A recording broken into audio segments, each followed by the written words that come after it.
દર્શક મિત્રો, રાહુ અને કેતુ આ બે એવી એનર્જી છે કે આપણા જીવનની અંદર ઘણી વખત લાભ અને ઘણી વખત નુકસાન આપતું હોય છે.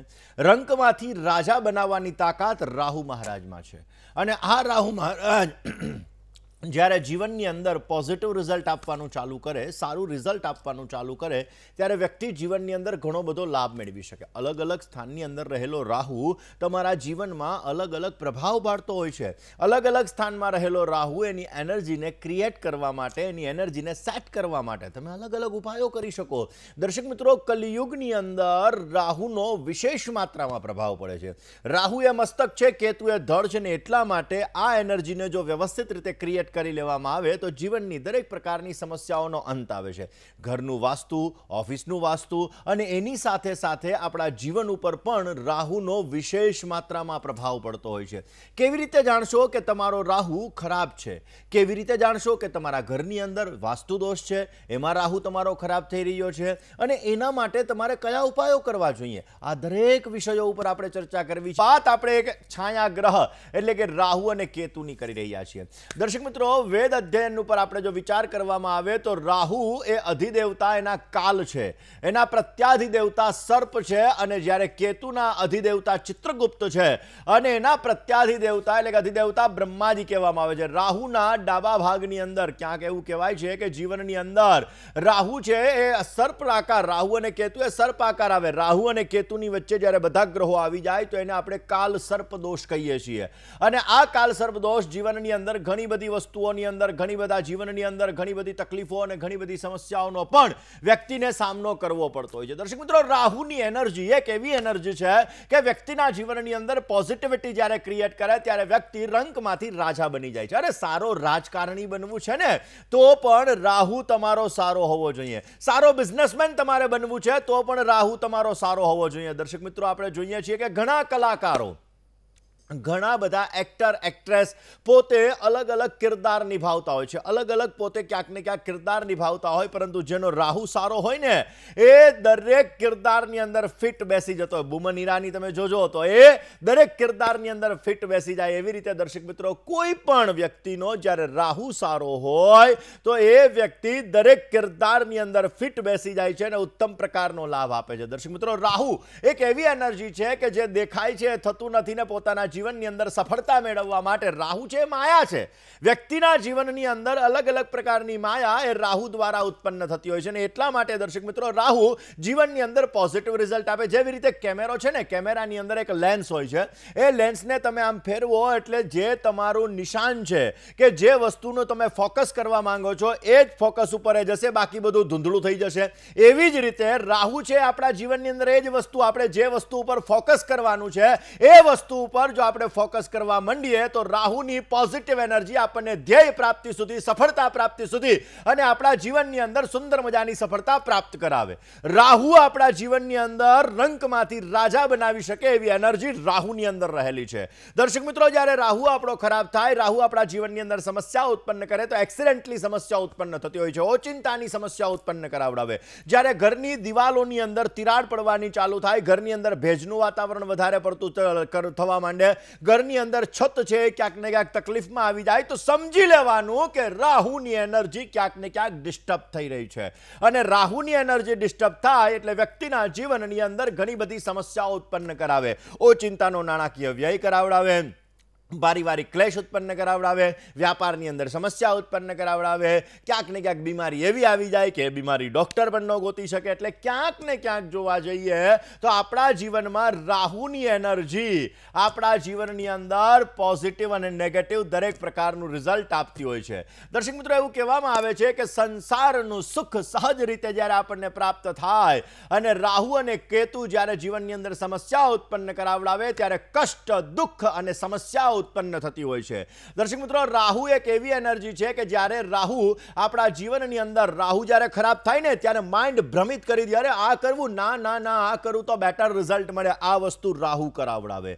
રાહુ આપણા મનને ભ્રમિત કરાવડાવે. યોગ, ધ્યાન વગેરેની અંદર, અભ્યાસની અંદર જો આપણે મનને શાંત કરવા માટેના પ્રયત્ન કરીએ તો પણ મન ઉચ્ચાટ રહીએ, પરંતુ જો મન શાંત થઈ ગયું તો એ રાહુની એનર્જી તમને પોઝિટિવ રિઝલ્ટ આપે છે અને તમારા જીવનની સમસ્યાઓ દૂર કરે છે. રાહુ દર્શક મિત્રો શિવ ભક્ત કહેવામાં આવે છે અને એટલા માટે જો રાહુને તમારે શાંત કરવો હોય તો ભગવાન સામ સદા શિવ, ભગવાન ભોળિયાનાથ, ભગવાન મહાકાલેશ્વર દેવની પૂજા અવશ્ય કરવી જોઈએ, ઉત્તમ પ્રકારનો લાભ મળી શકે। ભગવાન ભૈરવનાથની પૂજા કરવાથી પણ, સરસવના તેલનો દીવો જો ભૈરવનાથના મંદિરે કરવાથી પણ પોઝિટિવ રિઝલ્ટ મળે। દર્શક મિત્રો, રાહુની એનર્જી શનિની એનર્જી સમાન છે અને એટલા માટે દર્શક મિત્રો, જ્યારે વ્યક્તિને શનિની સમસ્યા હોય, ઘણા લોકોને રાહુની મહાદશા ચાલતી હોય, રાહુની અંતરદશા ચાલતી હોય, રાહુની પ્રત્યંતર દશા ચાલતી હોય, કારણ કે દર્શક મિત્રો આપણે શું કરીએ, કુંડલી જોવાવડાવવા માટે જઈએ એટલે ખાલી લગ્ન કુંડલી જોતા હોઈએ છીએ, પરંતુ દર્શક મિત્રો લગ્ન કુંડલી, હોરા કુંડલી, દ્વેષકાંડ કુંડલી, સપ્તમાંશ કુંડલી, નવમાંશ કુંડલી, દ્વાદશાંશ કુંડલી, વિષાંશ કુંડલી, અક્ષર વેદાંશ, આવી રીતે અલગ અલગ પ્રકારની કુંડલી આવે છે જેના ઉપર અલગ અલગ પ્રકારનું પ્રિડિક્શન થતું હોય। એના સિવાય વિંશોત્તરી મહાદશા, અષ્ટોત્તરી મહાદશા, યોગીની દશા, આવી બધી દશાઓ આવતી હોય છે અને એ દશાના આધાર ઉપર પણ પ્રિડિક્શન થાય। જ્યારે વ્યક્તિના જીવનની અંદર રાહુની મહાદશા ચાલતી હોય, એની પ્રત્યંતર દશા ચાલતી હોય, અથવા તો રાહુ આપણા જીવનની અંદર જ્યારે સમસ્યા આપતો હોય છે ત્યારે ક્યાંક ને ક્યાંક જોઈએ કે આપણને સમસ્યા ઉત્પન્ન થાય। દર્શક મિત્રો, જ્યારે રાહુની મહાદશા ચાલતી હોય ત્યારે અલગ અલગ ઉપાયો તમે કરી શકો। ઘણા લોકો રાહુની એનર્જીની અંદર પોઝિટિવ હોય તો રાહુની મહાદશાની અંદર રંકમાંથી રાજા બની જાય ને જ્યારે નેગેટિવ એનર્જી હોય તો હોય એ વયું જાય, ક્યાંક ને ક્યાંક સમસ્યા ઉત્પન્ન થાય। તો દર્શક મિત્રો, આ રાહુ મહારાજ આપણા જીવનની અંદર નેગેટિવ રિઝલ્ટ આપી રહ્યા છે તો આપણને કેવી રીતે ખબર પડશે? આ કેતુ મહારાજ, જે કેતુ પોતે ક્યાંક ને ક્યાંક જોવા જઈએ તો એ કેતુ મોક્ષનો કારક છે। આપણા જીવનની અંદર કેતુ ક્યાંક ને ક્યાંક આપણા જીવનમાં સમસ્યાઓ આપી રહ્યો છે તો તમને કઈ રીતે ખબર પડશે કે કેતુની એનર્જી આપણી ડિસ્ટર્બ થઈ રહી છે, રાહુની એનર્જી આપણી ડિસ્ટર્બ થઈ રહી છે, એના લીધે આપણને સમસ્યા થઈ રહી છે? તો દર્શક મિત્રો, જેને પેટને લગતી સમસ્યા હોય તો સમજવાનું કે રાહુ એનો ક્યાંક ને ક્યાંક ખરાબ છે। પેટને લગતી સમસ્યા રાહુના લીધે ઉત્પન્ન થતી હોય છે। દર્શક મિત્રો, ચંદ્ર ક્યાંક ને ક્યાંક જોવા જઈએ તો જેનો માઇન્ડ અપસેટ રહેતું હોય, એકબીજા માણસને આપસી તાલમેલ ન રહેતા હોય તો સમજી લેવાનું રાહુ એનો ખરાબ છે।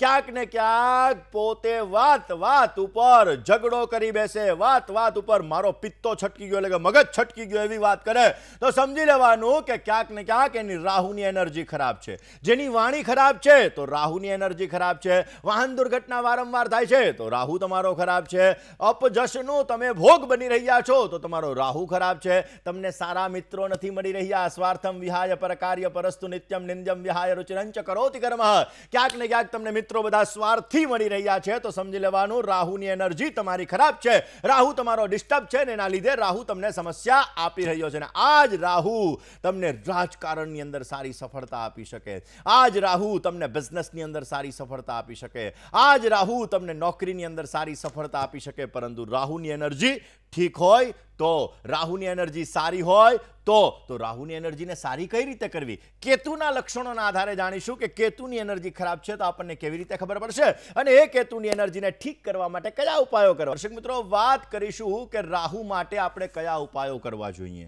રાહુની એનર્જી જો તમારી ડિસ્ટર્બ છે, તમને વારંવાર એક્સિડન્ટલી સમસ્યા ઉત્પન્ન થઈ રહી છે, તમે અપમાંથી ડાઉનની સ્થિતિની અંદર વયા જાઓ છો, જીવનની અંદર અપ ડાઉન, માંડ ગાડી પાટે ચડેતા વળી પાછી પાટા ઉપરથી ઉતરી જાય, આવી સમસ્યાઓ તમારે ઉત્પન્ન થઈ રહી છે તો તમારી રાહુની એનર્જી ડિસ્ટર્બ છે। તો રાહુની એનર્જી માટે કયા ઉપાયો કરવા જોઈએ? એક કોલર મિત્ર સાથે વાત કરી લઈએ। દર્શક મિત્રો, રાહુ અને કેતુની એનર્જી જીવનની અંદર ક્યાંક ને ક્યાંક અલગ અલગ વ્યક્તિ ઉપર અલગ અલગ અસર પાડતી હોય છે। આપણે વાત ગઈકાલે જ કરી હતી કે કેતુ પોતે હસ્ત નક્ષત્રની અંદર પ્રવેશ કરી રહ્યા છે અને આ કેતુની અસર આપણા જીવન ઉપર ઘણી બધી પડવાની છે, કારણ કે રાહુ એ મસ્તક છે, કેતુ એ ધડ છે।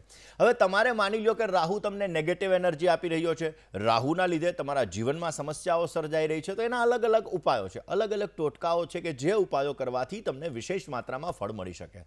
હમણાં જ મેં વાત કરી કે રાહુ માથું અને કેતુ ધડ છે, તો સ્વાભાવિક તમારે અરીસાની સામે ઊભું રહેવાનું। લોકો પોતાનો ચહેરો તો જોતા હોય છે અરીસાની અંદર કે ઓહો હું કેવો લાગુ, રૂપાળો લાગુ કે કાળો લાગુ, આવી બધી વસ્તુ આપણે ક્યાંક ને ક્યાંક કાચની અંદર, અરીસાની અંદર આપણે જોતા હોઈએ છીએ। પણ જ્યારે અરીસાની અંદર આપણે જોઈએ ત્યારે મસ્તકની જગ્યાએ આપણે ધડ જોવું જોઈએ, પગ જોવા જોઈએ, હાથ જોવો જોઈએ। તો રાહુની એનર્જી કેતુની એનર્જી દ્વારા તમે બેલેન્સ કરી શકો છો અને એના લીધે તમારા જીવનની અંદર જે રાહુ નેગેટિવ અસર પ્રાપ્ત કરાવી રહ્યો છે, રાહુના લીધે તમને સમસ્યાઓ પ્રાપ્ત થઈ રહી છે, આ સમસ્યાઓ તમારી દૂર થશે, તમને પોઝિટિવ રિઝલ્ટ રિઝલ્ટ મળશે. આવા જ નાના નાના ઉપાયો વિશે વાત કરીએ. દર્શક મિત્રો, રાહુ અને કેતુ આ બંને ગ્રહો જ્યારે મજબૂત થઈ જાય, કારણ કે જ્યારે કુંડલીની અંદર રાહુ અને કેતુ નબળા હોય તો આપણા જીવનની અંદર વિવાહને લગતી સમસ્યા, દાંપત્ય જીવનને લગતી સમસ્યાઓ ઉત્પન્ન થતી હોય છે. રાહુ અને કેતુનો આપણને વિચાર આવે કે લગ્ન જીવન ઉપર વળી કઈ રીતે અસર કરે. રાહુ અને કેતુ દાંપત્ય જીવન ઉપર કઈ રીતે અસર કરે? તો સ્વાભાવિક રીતે વૈવાહિક જીવનની અંદર ઘણો બધો ફરક રાહુ અને કેતુના લીધે પ્રાપ્ત થતો હોય છે. દર્શક મિત્રો, જ્યારે રાહુ અને કેતુ નબળા હોય ત્યારે લગ્નની અંદર મુસીબતો આવે છે. 90-99% લગ્નની વાતો આવીને અટકી જાય છે. રાહુ અને કેતુ જીવનની અંદર વિશેષ માત્રામાં અલગ અલગ પાસામાં ઉપર, એટલે કે અલગ અલગ જગ્યાએ આપણા ઉપર પ્રભાવ નાખે. બિઝનેસની અંદર ગ્રોથ એ પણ રાહુ અને કેતુના લીધે થાય. બિઝનેસની અંદર સમસ્યા એ પણ રાહુ અને કેતુના લીધે ઉત્પન્ન થતી હોય છે. દર્શક મિત્રો, દાંપત્ય જીવનમાં જ્યારે શકનું વાતાવરણ ઉત્પન્ન થાય ને તો એ રાહુ અને કેતુના લીધે થાય છે. જ્યારે એક પતિ અને પત્ની એકબીજા ઉપર શક નાખવા માંડે તો સમજી લેવાનું રાહુની એનર્જી ખરાબ છે અને એના લીધે દાંપત્ય જીવનમાં ઝઘડાઓ ચાલી રહ્યા છે. રાહુ અને કેતુ વગર કારણે શક ઉત્પન્ન કરાવડાવે, વગર કારણે ઝઘડાઓ ઉત્પન્ન કરાવડાવે અને એના લીધે દાંપત્ય જીવન નર્ક સમાન થવા લાગે. પતિ અને પત્ની આ બંનેના વિચારો જ્યારે અલગ અલગ પ્રકારના થઈ જાય અને ત્યારે જીવનની અંદર સમસ્યાઓ ઉત્પન્ન થવા લાગે અને ક્યારેક પત્ની છોડીને વહી જાય કે પતિ છોડીને વહી જાય, આવી સમસ્યાઓ પણ ઉત્પન્ન થાય તો પણ સમજી લેવાનું કે રાહુ અને કેતુની એનર્જી ક્યાંક ને ક્યાંક ડિસ્ટર્બ છે, સમસ્યાઓ ઉત્પન્ન થઈ રહી છે. ભગવાન વિષ્ણુની ઉપાસના બેટર રિઝલ્ટ આપે છે. આ સમયગાળા દરમિયાન બને ત્યાં સુધી દર ગુરુવાર અથવા અમાવસ્યાના દિવસે પાણીની અંદર કુશ અવશ્ય અર્પણ કરવો જોઈએ. શનિવારના દિવસે મીઠી વસ્તુ ન ખાવી જોઈએ. પોઝિટિવ એનર્જી ક્રિએટ થશે અને ઉત્તમ પ્રકારનો લાભ મળે. ને બને ત્યાં સુધી સૂર્યનારાયણની સામે સવારે 10 મિનિટ અવશ્ય ઊભું રહેવું જોઈએ. રાહુની પોઝિટિવ એનર્જી પ્રાપ્ત થશે, સુંદર મજાનો લાભ મળશે અને તમને સારો લાભ આપી શકે. દર્શક મિત્રો, આજ રાહુ અને કેતુની એનર્જી વિશે વાત કરીએ. દર્શક મિત્રો, કેતુ જીવનની અંદર કેતુની એનર્જી એક એવી એનર્જી છે કે જે આધ્યાત્મિક લેવલની એનર્જી છે. કેતુની એનર્જી એક એવી એનર્જી છે કે જેને સાયન્ટિસ્ટ બનવું છે, જેને રિસર્ચ ક્ષેત્રની અંદર આગળ જવું છે. આવા વ્યક્તિઓ કેતુની એનર્જીનો વ્યવસ્થિત ઉપયોગ કરીને પોતે સારા એવા સાયન્ટિસ્ટ બની શકતા હોય છે. પોતે ક્યાંક ને ક્યાંક જીવનની અંદર કંઈક સંશોધન નવા કરી શકતા હોય છે, કારણ કે કેતુ છે ને એ સંશોધન વસ્તુની અંદર તમને સારો લાભ આપી શકે. તો દર્શક મિત્રો, તમારો કેતુ ખરાબ છે, તમને કેવી રીતે ખબર પડશે? કેતુ માટે તમારે કયા ઉપાયો કરવા જોઈએ, આ વિષય ઉપર આપણે વાત કરીએ. દર્શક મિત્રો, કુંડલીની અંદર જ્યારે કેતુની સ્થિતિ નબળી હોય, કેતુ આપણને સમસ્યા આપતો હોય, ત્યારે આપણે દરેક પ્રકારની તકલીફોમાંથી ક્યાંક ને ક્યાંક નીકળવું પડતું હોય. એક પછી એક સમસ્યાઓ આપણા જીવનની અંદર ઉત્પન્ન થતી હોય છે. આપણું જીવન સંઘર્ષમય બની જતું હોય છે. અપ ડાઉન જીવનની અંદર ડગલે ને પગલે મૃત્યુતુલ્ય કષ્ટ જ્યારે આપણને ઉત્પન્ન થતું હોય, કારણ કે કેતુ મંગળ જેવું ફળ આપતો હોય છે. અને એટલા માટે હંમેશા આપણે વાદ વિવાદની અંદર રહેતા હોઈએ છીએ, કાનૂની વિખવાદોની અંદર પણ ક્યાંક ને ક્યાંક આવી જતા હોઈએ છીએ. અને આ સમયગાળાની અંદર આપણે હારનો સામનો કરવો પડે તો સમજી લેવાનું આપણો કેતુ ખરાબ છે, કેતુ સમસ્યા આપે છે, કેતુના લીધે આપણે તકલીફ થઈ રહી છે. અને કમજોર કેતુ, નબળો કેતુ રાજકારણની અંદર પણ સમસ્યા આપે ને સત્તા પક્ષ તરફથી આપણને સમસ્યા ઉત્પન્ન કરાવે. તો દર્શક મિત્રો, આ નબળા કેતુ માટે કયા ઉપાયો કરવા જોઈએ? મિત્રો, એવું કહેવાય છે કે ભગવાન ગણેશની ઉપાસના, ભગવાન કાર્તિકેયની ઉપાસના તમને કેતુની સમસ્યામાંથી મુક્તિ આપી શકે. અને જે વ્યક્તિનો કેતુ નબળો હોય આવા વ્યક્તિએ કાર્તિકેય ભગવાનની ને ભગવાન ગણપતિની ઉપાસના અવશ્ય કરવી જોઈએ. પોઝિટિવ રિઝલ્ટ મળતું જણાય છે. જે વૃદ્ધ વ્યક્તિ હોય, એની સહાયતાની જરૂર હોય, આવા વ્યક્તિને જો મદદ કરવામાં આવે, હેલ્પ કરવામાં આવે તો પોઝિટિવ રિઝલ્ટ મળે. જો બહેનોનો કેતુ સારો નથી તો કાનની અંદર સોનાની કડી પહેરવી જોઈએ. કેતુ પોઝિટિવ રિઝલ્ટ આપશે, તમારી સમસ્યા દૂર થશે. તમારા કુળગોરનું તમે સન્માન કરશો ને તો પણ તમારો કેતુ સારો રહેશે, તમને પોઝિટિવ રિઝલ્ટ આપશે, તમને સારો લાભ આપશે. લસણીઓ કેતુનો નંગ આવે છે, જ્યોતિષીની સલાહ લઈને ધારણ કરવો જોઈએ તો પણ તમને સારો લાભ મળી શકે. શ્વાનની સેવા કરવી તો પણ પોઝિટિવ રિઝલ્ટ મળી શકે એમ છે. દર્શક મિત્રો, નવમુખી રુદ્રાક્ષ એ પણ કેતુ માટે આવે. જો નવમુખી રુદ્રાક્ષ ધારણ કરવામાં આવે તો પણ કેતુની પોઝિટિવ. કોલર મિત્ર સાથે વાત કરી લઈએ. હેલો, જય ગણેશ. જય ગણેશ. બોલો બેન. મારા બાબાનું નામ દેવદત્ત છે. દેવદત્ત. જન્મ તારીખ? જન્મ તારીખ 31/10/2003. 31/10/2003. સમય? સમય સાંજે 4:25. 16 ને 25, જન્મનું સ્થળ, રાધનપુર. શું પ્રશ્ન હતો? મારા બાબુ અત્યારે 9માં ભણે છે, તો એને આગળ 10માં કઈ લાઈન લેવી અને એનું ભવિષ્ય કેવું રહેશે સાહેબ?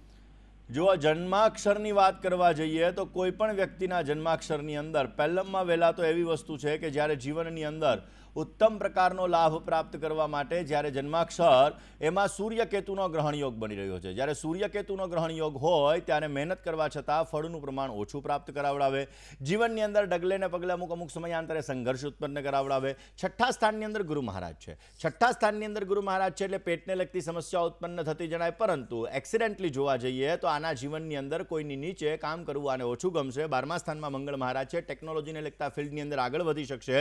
ઓલરેડી સૂર્ય નીચસ્થ બેઠો છે, કેતુની સાથે બેઠો છે, મહેનત કરવા છતાં જશ આને થોડોક ઓછો મળશે. કયો ઉપાય કરવો? બને ત્યાં સુધી રોજને માટે ભગવાન શિવની આરાધના કરવી જોઈએ, ગાયત્રી મંત્રનો જપ કરવો જોઈએ, અવશ્ય પોઝિટિવ રિઝલ્ટ મળી શકશે. ખાસ કરીને જોવા જઈએ તો કાળા શ્વાનની સેવા નિત્યને માટે કરવી જોઈએ, એનાથી પણ સુંદર મજાનો લાભ મળશે. ને બને ત્યાં સુધી પોતાની કાકા મોટા બાપાની કે ફઈની દીકરી બેન હોય, આ બેનને કોઈ પણ સંપૂર્ણ શણગારનું દાન આપવું જોઈએ, એનાથી અવશ્ય પોઝિટિવ રિઝલ્ટ મળતું જણાય, કાર્ય સિદ્ધ થતા જણાય ને ઉત્તમ પ્રકારનો લાભ મળતો જણાશે. દર્શક મિત્રો, રાહુ અને કેતુની એનર્જી જીવનની અંદર ઘણો બધો પ્રભાવ આપણા જીવન ઉપર નાખતી હોય છે અને આ એનર્જીના લીધે આપણા જીવનમાં અપ ડાઉનની સ્થિતિનું સર્જન થતું હોય તો રાહુની પોઝિટિવ એનર્જી પ્રાપ્ત કરવી છે. દર્શક મિત્રો, ઘણા લોકોના પહેલા સ્થાનમાં રાહુ બેઠો હોય. હવે પહેલા સ્થાનની અંદર રાહુ બેઠો હોય ને તો એને કોઈ દિવસ જશની આશા રાખવાની જ નહીં, કારણ કે એ વ્યક્તિ છે એનો માઇન્ડ એના લીધે ભ્રમિત થઈ જાય કે ઓહો, મને કંઈ મળતું નથી, આટલું બધું હું બધાનું કરું છું છતાં પણ કંઈ નથી થતું, અને એના લીધે એની રાહુની એનર્જી ડિસ્ટર્બ થાય, પોતે પોતાના કાર્ય ઉપર મન ચંચલિત થઈ જાય અને એના લીધે પોતે ફોકસ નથી કરી શકતા. એટલે પોતા જે કરવું છે એ વિષય ઉપર પોતે ફોકસ કરશે તો રાહુની એનર્જી અને બેસ્ટ રિઝલ્ટ આપી શકશે. કોલર મિત્ર સાથે પહેલા ચર્ચા કરી લઈએ. હેલો. હેલો. જય ગણેશ. જય ગણેશ. હું શિકાથી બોલું છું. મારે ભાણેજ માટે પૂછવાનું છે, એનો લગ્ન યોગ ક્યારે છે? તો પહેલા તારીખ, સમય, સ્થળ વહેલો.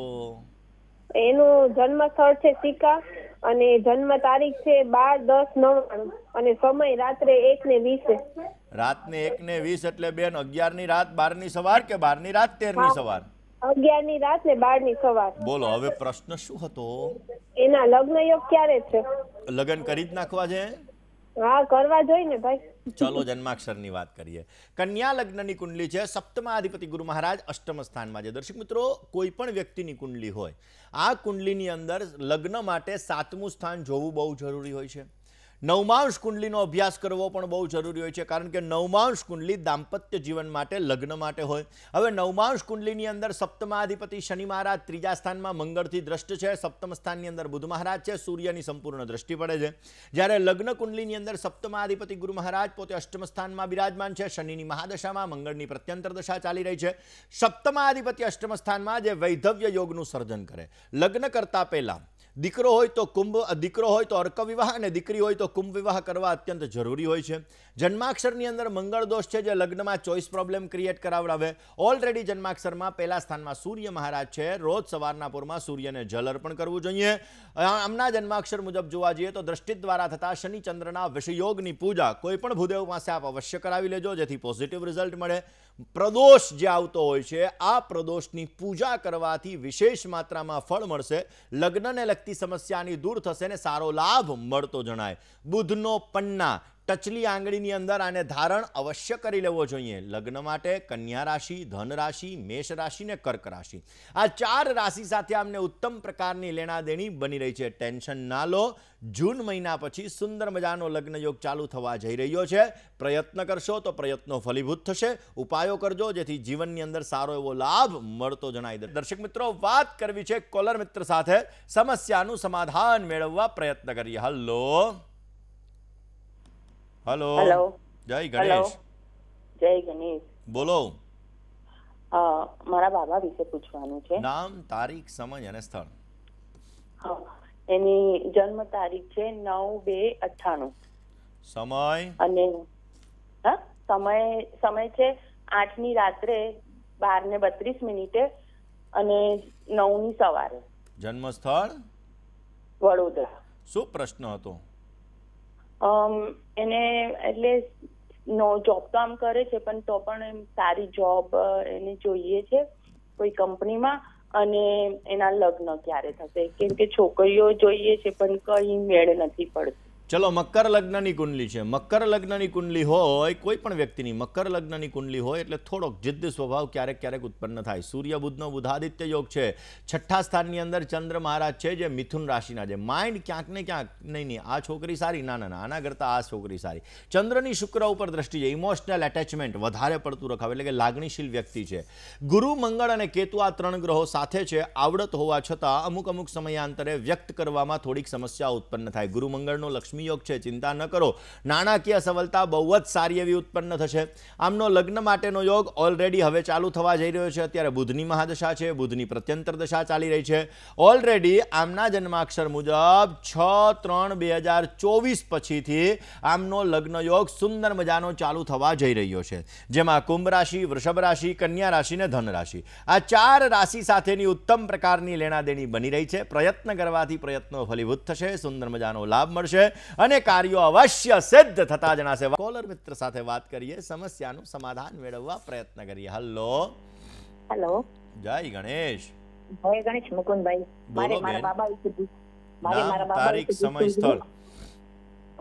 અક્ષર 20/2/1999. સમય સાંજે 7:39. 19:39. જન્મ સ્થળ ઈડર. શું પ્રશ્ન? મારા બાબાને તમે કીધું તું ચંદ્ર શનિની પૂજા કરાવવાની, ક્યારે અને ક્યાં ઘરે કરાવી કે મંદિરમાં, અને એના લગ્નના સારા યોગ ક્યાંથી ચાલુ થાય છે? ચલો, જન્માક્ષરની વાત કરીએ બેન. ચંદ્ર શનિનો વિષયોગ છે. વિષયોગ માટે તમારા નજીકમાં કોઈ ભૂદેવ હોય, સારું જાણતા હોય એવા ભૂદેવને કહેજો. એ ભૂદેવ તમને અવશ્ય મુહૂર્ત આપશે, કારણ કે કોઈ પણ વસ્તુ મુહૂર્તમાં થવી બહુ જરૂરી છે. આપણે ગોરબાપા પાસે એટલે કે ભૂદેવ પાસે જ્યારે લગ્ન કરવાના હોય ને ત્યારે લગ્ન માટે મુહૂર્ત કઢાવવા જઈએ. મુહૂર્ત કઢાવ્યા પછી આપણે લગ્ન કરીએ, એમાં ગોરબાપા એટલે કે ભૂદેવ આપણને હસ્તમેળાપનું મુહૂર્ત કાઢીને આપે. એટલે આપણે શું કરીએ કે નાચવાની અંદર, ગાવાની અંદર આપણે એટલો બધો સમય વ્યતીત કરી દઈએ કે એ હસ્તમેળાપના મુહૂર્તની અંદર હસ્તમેળાપ થાય જ નહીં. પછી બે માણાને ઝઘડા થાય, છૂટાછેડા થાય. પછી એમ કે અમે લગ્ન પહેલાં તો જન્માક્ષર મેળવા હતા, અમે જોવડાવીને લગ્ન કર્યા હતા, તોય સમસ્યા થઈ. અરે ભાઈ, સાચો છે હસ્તમેળાપ, કન્યાદાન. જ્યારે કન્યાદાન કરવામાં આવે ત્યારનું મુહૂર્ત, એમાં મંગળ દોષ ન આવવો જોઈએ. સારું મુહૂર્ત હોય તો અવશ્ય રિઝલ્ટ સારું મળતું હોય. એવી જ રીતે કોઈ પણ વિધિ તમારે કરવી હોય, કોઈ પણ પૂજા કરવી હોય તો એ પૂજાની અંદર વિશેષ પ્રકારનું એનું મુહૂર્ત હોય છે. એ મુહૂર્તની અંદર જો કરવામાં આવે તો વિશેષ ફળ મળી શકે, સારો લાભ મળી શકે, ઉત્તમ પ્રકારનો ફાયદો થાય. એટલે ભૂદેવને કહેજો અવશ્ય મુહૂર્ત જોઈ આપશે. ભગવાન શંકરના મંદિરે અવશ્ય કરવું જોઈએ. શંકરના મંદિરે જો આ વિધિ કરવામાં આવે તો બેસ્ટ રિઝલ્ટ મળે. કન્યા રાશિ, ધન રાશિ, મેષ રાશિ અને કર્ક રાશિ સાથે સારી લેણાદેણી છે. ચિંતા ન કરો. ઓલરેડી 5 મે પછી એનો લગ્ન યોગ ચાલુ થવા જઈ રહ્યો છે. સુંદર મજાની સફળતા મળશે, સારો લાભ મળશે અને કાર્યો સિદ્ધ થતા જણાશે. કોલર મિત્ર સાથે વાત કરીએ, સમસ્યાનું સમાધાન મેળવવા પ્રયત્ન કરીએ. હેલો, જય ગણેશ. હા, જય ગણેશ. હું બગસરાથી બોલું છું. મારે મારા ભાઈ વિશે પ્રશ્ન છે. નામ, તારીખ, સમય અને સ્થળ. એનું નામ છે હાર્દિક અને જન્મ તારીખ છે 27/9/2005. જન્મ સમય સવારના 10:22 અને જન્મ સ્થળ રાજકોટ. હવે અટાણના ઈ બગસરા આવ્યો છે એટલે એને ધંધો કરાવવો છે, કાપડનો કે અથવા પાનનો. તો શેમાં સફળતા મળશે અને શું કરવું? ચલો, જન્માક્ષરની વાત કરીએ. મકર લગ્નની કુંડલી છે. ચંદ્ર શનિનો વિષયોગ છે. ચંદ્ર શનિનો વિષયોગ અમુક સમયાંતરે મેન્ટલી ડિસ્ટર્બન્સ ક્રિએટ કરે. શનિની ત્રીજી દ્રષ્ટિ સૂર્ય ઉપર પડે છે. મહેનત કરવા છતાં ફળ ઓછું આપે. માંડ ગાડી પાટે ચડે તો વળી પાછી પાટા ઉપરથી ઉતરે ને પેટને લગતી સમસ્યા ઉત્પન્ન કરાવડાવે. હવે ઓલરેડી તુલા રાશિનો શુક્ર બેઠો છે. મંગળ મહારાજ સ્વગૃહી છે, એટલે કે જમીન મકાનને લગતું કામ, ક્રિએટિવિટીને લગતું કામ, પાનનું કામ એટલે કે તમે જે મોત્સોકનું કામ કીધું, આ બધા બિઝનેસની અંદર એને સારી સફળતાઓ મળી શકશે. પરંતુ ચંદ્ર શનિ વિષયોગ અને દ્રષ્ટિ દ્વારા થતા શનિ સૂર્યના સંઘર્ષ યોગની પૂજા આપ અવશ્ય કરજો.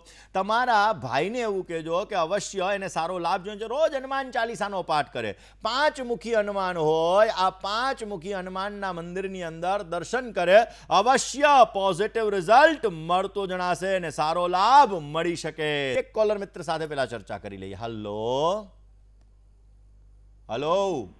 નમસ્કાર મહારાજ. નમસ્કાર, બોલો પ્રભુ. મારા બાબાનો જન્મ છે 22/12/2003. 22/12/2003 સમય હા સમય 8 વાગે સવારના. જન્મનું સ્થળ પ્રભુ હવે એ સ્પોર્ટ નું કરે છે ક્રિકેટમાં. મેં એવું કીધું છેલ્લા જન્મનું સ્થળ 3-4 કયું? વર્ષથી. તો કેવું રહેશે, સફળતા મળશે કે નહીં? ચાલો એ હું કહી દઉં, પણ જન્મનું સ્થળ તમે ના કીધું સાહેબ. સોમનાથની બાજુનું ગામ બાદલપરા. બાદલપરા, ઠીક. ચલો હવે જન્માક્ષરની વાત કરીએ. સોમનાથ થી નજીક જ. જન્મ સ્થળ આમીને મામાની ઘરે એટલે એ ગામ મોરાજ. ઓકે ઓકે, ચલો જન્માક્ષરની વાત કરીએ તો મીન લગ્નની કુંડલીમાં મંગળ મહારાજ છે. મંગળ મહારાજ છે શનિની 10મી દ્રષ્ટિ મંગળ ઉપર પડી રહી છે, એટલે કે સ્પોર્ટ્સની અંદર આગળ વધી શકે. દર્શક મિત્રો, આપણે એવું વિચારીએ કે મારો છોકરો સાયન્ટિસ્ટ બને, મારો છોકરો ડોક્ટર બને, મારો છોકરો શિક્ષક બને, આવું બધું વિચારતા હોઈએ એમ. પરંતુ સ્પોર્ટની અંદર પણ લેણાદેણી ઘણા લોકોને સારી હોય. તો હવે આ જ બાળકને જોવા જઈએ તો શનિની 10મી દ્રષ્ટિ મંગળ ઉપર છે. સ્પોર્ટ્સ લાઇનની અંદર લેણાદેણી બહુ જ સારી છે.